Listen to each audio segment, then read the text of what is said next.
بسم اللہ الرحمن الرحیم۔ سامعین کرام، آپ سن رہے ہیں اردو کہانی طلسم ہوش ربا کی جلد نمبر 6 اور یہ اس سلسلے کی قسط نمبر 39 ہے۔ مجھے امید ہے آپ کو میری یہ کاوش پسند آ رہی ہوگی۔ آپ نے اگر ابھی تک میرا چینل کہانی گھر سبسکرائب نہیں کیا تو ابھی میرے چینل کو سبسکرائب کر کے بیل نوٹیفیکیشن آن کر لیجئے تاکہ آنے والی ہر نئی کہانی کی اطلاع بر وقت آپ تک پہنچ سکے۔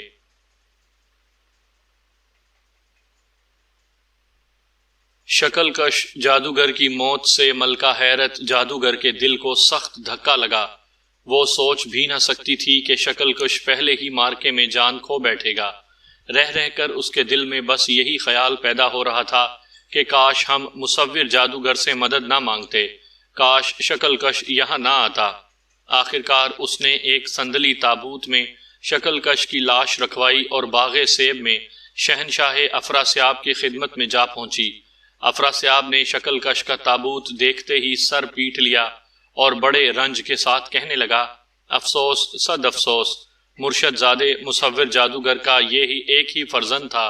اگر معلوم ہوتا کہ یہ انجام ہوگا تو ہرگز اسے جنگ کے لیے نہ جانے دیتا۔ نہ جانے مرشد زادے کا کیا حال ہوگا۔ کچھ دیر اور اسی طرح رنج و ملال ظاہر کرنے کے بعد افراسیاب نے ملکہ حیرت سے شکل کش کی جنگ کی تفصیل پوچھی۔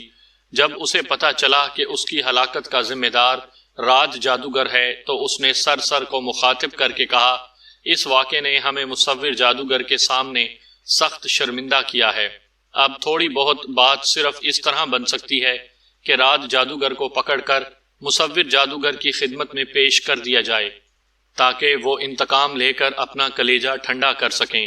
یہ کام تیرے حوالے ہے، جس طرح بھی بن پڑے اس موذی کو اٹھا کر لیا۔ سر نے سر جھکا کر ادب سے وعدہ کیا اور افراسیاب کے اشارے پر ایک جادوگر نے اسے اڑن تخت پر بٹھا کر معروف کے لشکر کے قریب پہنچا دیا۔ کچھ وقت افراسیاب کے ساتھ رہنے کے بعد ملکہ حیرت بھی اپنی چھاؤنی میں واپس جا پہنچی۔ ادھر سر معروف کے ہرکارے کے بھیس میں اس کی چھاؤنی میں داخل ہو گئی اور ہر طرف گھوم پھر کر راج جادوگر کو تلاش کرنے لگی۔ تھوڑی ہی دیر میں اس نے راج جادوگر اور اس کی ماں ناگن بجلی کے خیموں کا پتہ چلا لیا، مگر ماں بیٹے دونوں اس وقت ملکہ معروف کے دربار میں تھے۔ ایک کونے میں چھپ کر سر نے جلدی راج جادوگر کی ایک کنیز کا بہروپ بھرا اور ہاتھ میں مورچل لیے دربار میں جا پہنچی۔ وہاں ایک دوسری کنیز راج جادوگر کے سر پر مورچل جھل رہی تھی۔ سر نے اسے اشارے سے باہر بلایا۔ کنیز اسے اپنی سہیلی سمجھتے ہوئے بے دھڑک چلی آئی۔ سر نے رازداری کے ساتھ اس سے کہا، بڑی مصیبتیں سہ کر کوئی تم سے ملنے آیا ہے، چھاؤنی کے باہر چھوٹے ٹیلے کے نیچے جھاڑیوں میں چھپا بیٹھا ہے، جانا چاہو تو میں تمہاری جگہ کام سنبھالنے کو حاضر ہوں۔ اس کنیز کا بھائی ملکہ حیرت کی فوج میں تھا، وہ سمجھی کہ وہی آیا ہوگا۔ مدت سے دونوں نے ایک دوسرے کو نہ دیکھا تھا۔ کنیز بھائی کے لیے تڑپ گئی اور سر کا شکریہ ادا کر کے اس کے بتائے ہوئے ٹھکانے کی طرف روانہ ہو گئی۔ سر نے دھیمی خوشبو اور دیر میں اثر کرنے والا بے ہوشی کا عطر اپنے مورچل پر چھڑکا اور راج جادوگر کے پیچھے کھڑے ہو کر مورچل جھلنے لگی۔ بے ہوشی کے عطر کی خوشبو آہستہ آہستہ راج جادوگر اور اس کے ارد گرد بیٹھے ہوئے سرداروں پر اثر کرنے لگی۔ آس پاس بیٹھے ہوئے لوگوں کی آنکھیں بھاری ہونے لگیں تو سر نے مورچل کی حرکت اور تیز کر دی۔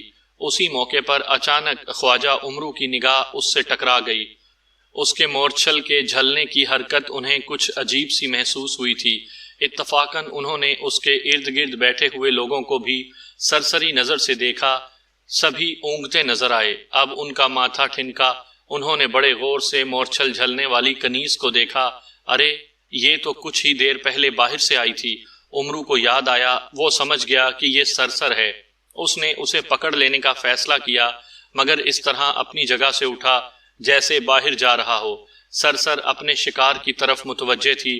امرو اسے دھوکہ دینے کے لیے دروازے کی طرف گیا، مگر پھر ایک ستون کی اوٹ سے پلٹ کر ہوشیاری کے ساتھ سر کی طرف بڑھنے لگا۔ دم بدم وہ اس کے قریب پہنچتا جا رہا تھا۔ اچانک سر کی نگاہ امرو کی کرسی پر پڑی۔ چند لمحے پہلے اس نے امرو کو اس پر بیٹھا پایا تھا، مگر اب وہ خالی تھی۔ ایک بارگی وہ چونک اٹھی اور گھبرا کر ادھر ادھر نگاہ دوڑانے لگی۔ اسی موقع پر اس نے ایک پہلو سے دبے پاؤں امرو کو اپنی طرف لپکتا دیکھ لیا۔ وہ سمجھ گئی کہ امرو پکڑنے کو آتا ہے۔ فاصلہ بہت کم رہ گیا تھا۔ اس نے تاک کر مورچل امرو کے منہ پر کھینچ مارا۔ امرو فوراً ڈبکی لگا گیا، سر سر بھاگ کھڑی ہوئی۔ امرو اس کے پیچھے دوڑا مگر وہ چھلانگ لگا کر اور کنات چاک کر کے غائب ہو گئی۔ ملکہ معروف نے حیران ہو کر امرو سے پوچھا، خواجہ یہ کون بدتمیز تھی، کس کی کنیز تھی؟ آپ سے اور اتنی گستاخی؟ امرو نے ہاتھ جھاڑتے ہوئے کہا، ملکہ یہ کنیز نہیں، عیارہ سرسر تھی۔ ہوشیار رہیے، مجھے اس کے ارادے خطرناک نظر آتے ہیں۔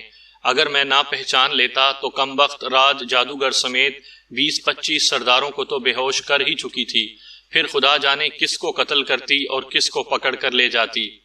اس رات ہر سردار کے خیمے کے اندر اور پوری چھاؤنی کی حدود میں زبردست حفاظتی انتظامات کیے گئے۔ جگہ جگہ چوکیاں بٹھا دی گئیں اور گلی گلی میں گشتی دستے چکر لگانے لگے۔ لشکرگاہ کی ہر طرف اس طرح ناکہ بندی کر دی گئی کہ نہ کوئی مشکوک آدمی باہر جا سکے اور نہ اندر آ سکے۔ ناگن بجلی کو اپنے بیٹے راج جادوگر کے بارے میں بڑی فکر لاحق ہو گئی تھی۔ اس نے اس کی حفاظت کے لیے خیموں کے اندر باہر ہر جگہ چاکو چوبند سپاہی اور جادوگر مقرر کر دیے، مگر اس پر بھی اس کا دل نہ مانا تو وہ خود بھی اس کے خیمے میں آ بیٹھی اور رات بھر جاگنے کا ارادہ کر کے دل بہلانے کے لیے اس کے ساتھ شطرنج کھیلنے لگی۔ آدھی رات گزر جانے کے بعد ایک دربان نے اس سے آ کر کہا، ملکہ معروف کے باڈی گارڈ کا سردار کوئی خاص ہدایت لے کر آیا ہے اور آپ سے ملنا چاہتا ہے۔ ناگن بجلی فوراً اپنی جگہ سے اٹھی اور راج جادوگر کے ساتھ دروازے پر جا کر سردار کا استقبال کیا۔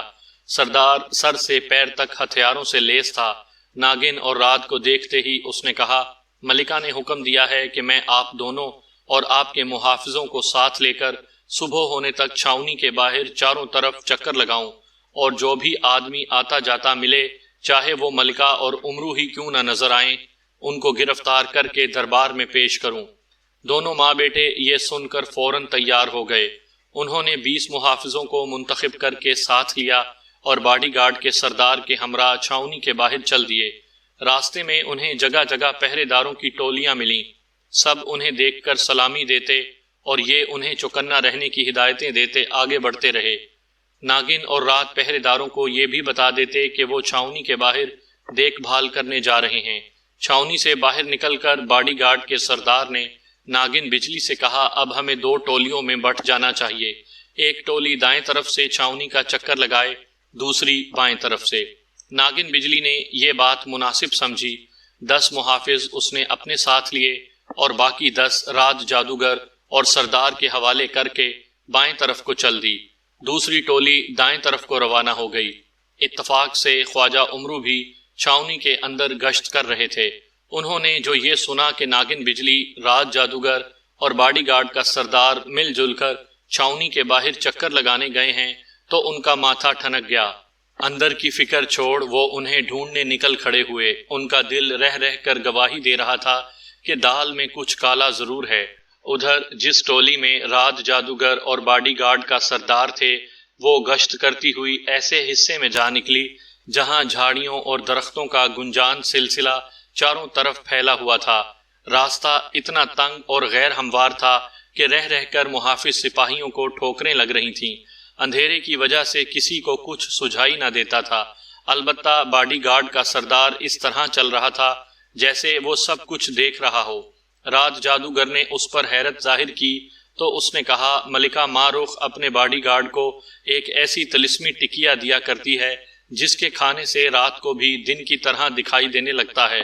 میں ان جھاڑیوں کی تلاشی لینا چاہتا ہوں۔ ٹکیاں میرے پاس ہیں، ایک ایک سب کھا لو تاکہ اطمینان سے تلاشی لی جا سکے۔ راج جادوگر نے اس بات پر ذرا بھی شک نہ کیا۔ اس نے اور اس کے سپاہیوں نے باڈی گارڈ کے سردار سے ٹکیاں لے کر کھا لیں۔ عین اسی وقت امرو انہیں تلاش کرتا ہوا ناگن بجلی کی ٹولی کے سامنے جا نکلا۔ حکم کے مطابق اسے دیکھتے ہی سپاہیوں نے دبوچ لیا۔